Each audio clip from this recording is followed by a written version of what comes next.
Lusail സ്റ്റേഡിയത്തിൽ സൗദിയോട് പരാജയപ്പെട്ട് Argentina മടങ്ങുമ്പോൾ ലോകം ചോദിച്ചു, വേർ ഈസ് മെസ്സി? ലോകമെന്ന് ചവിട്ടിത്താഴ്ത്താൻ ശ്രമിച്ചതാണ് നമ്മുടെ സ്വന്തം മെസ്സി.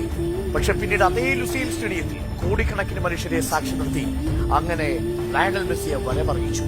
എന്നിട്ട് ലോകം തന്നെ വിളിച്ചു പറഞ്ഞു, ഹിയർ ഈസ് മെസ്സി.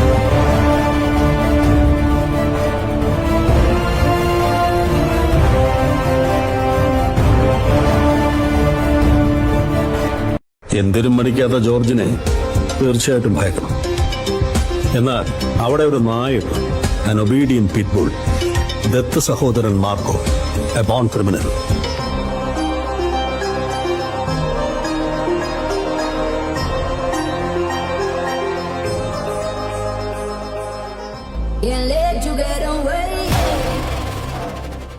മരിക്കുന്നതിന് മുൻപ് അവരെന്നെ കൊണ്ടൊരു സത്യം ചെയ്യിപ്പിച്ചിരുന്നു.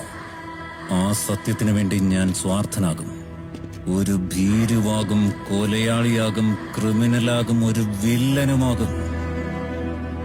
കൊടുത്ത വാക്കിനിതും മതിയാകുമോ എന്നറിയില്ല. നിന്റെ പുറകിൽ 1000 പേരുണ്ടെന്നുള്ള ധൈര്യം നിനക്കുണ്ടെങ്കിൽ നിനക്ക് ഒരു യുദ്ധം ജയിക്കാനാവും. എന്നാൽ നീ മുന്നിൽ നിൽക്കുന്നു എന്ന ധൈര്യം പുറകിൽ നിൽക്കുന്ന 1000 പേർക്കുണ്ടായാൽ ഈ ലോകം നീ കീഴടക്കും. ഒരു പക്ഷവനെന്ന് മരിച്ചാലും എന്റെ ആഗ്രഹം നിറവേറ്റാനുള്ള യോഗ്യതവനല്ലെന്ന് കരുതി ഞാൻ മറന്നോളാം. അവൻ ജീവനോടിരിക്കുന്ന കാലം ഈ നികൃഷ്ട ലോകത്തിന്റെ ആശകൾ നിറവേറ്റുന്ന സുൽത്താനായി വാഴണം.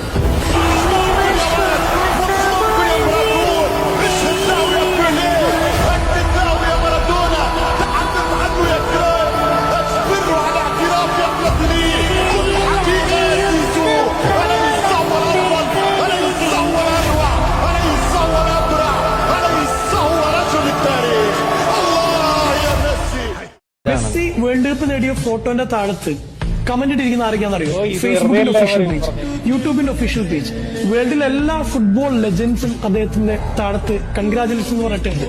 എന്നെ ഏറ്റവും കൂടുതൽ ഹൃദയത്തെ ആനന്ദിപ്പിച്ച വീഡിയോ എന്ന് പറയുന്നത് 2014 അർജന്റീനയും ജർമ്മനിയും ഫൈനലിൽ വന്നപ്പോ എക്സ്ട്രാ ടൈമിൽ 118ാമത്തെ മിനിറ്റിൽ അർജന്റീന ആരാധകരുടെയും മെസ്സിയുടെയും ഹൃദയം തകർത്തുകൊണ്ട് ഗോളടിച്ച മരിയോ ഗോഡ്സെ. ആ ഗോഡ്സെ ഇന്നലെ ലൈവ് കളി കണ്ടുകൊണ്ടിരിക്കുമ്പോൾ ഫൈനലിൽ മെസ്സി ഗോളടിച്ചപ്പോഴും അർജന്റീനയ്ക്ക് വേണ്ടി ആ ഫൈനൽ പെനാൽറ്റി എടുത്തപ്പോൾ അയാളും മകനോട് തുള്ളിച്ചാടാണ്.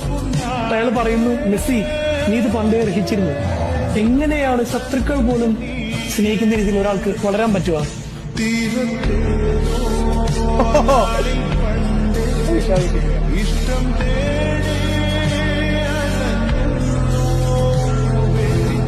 മെസ്സി ഫാൻസ് സന്തോഷമായ, മെസ്സി ഫാൻസ് സന്തോഷമായ. റിയൽ ഗോട്ട് അത്.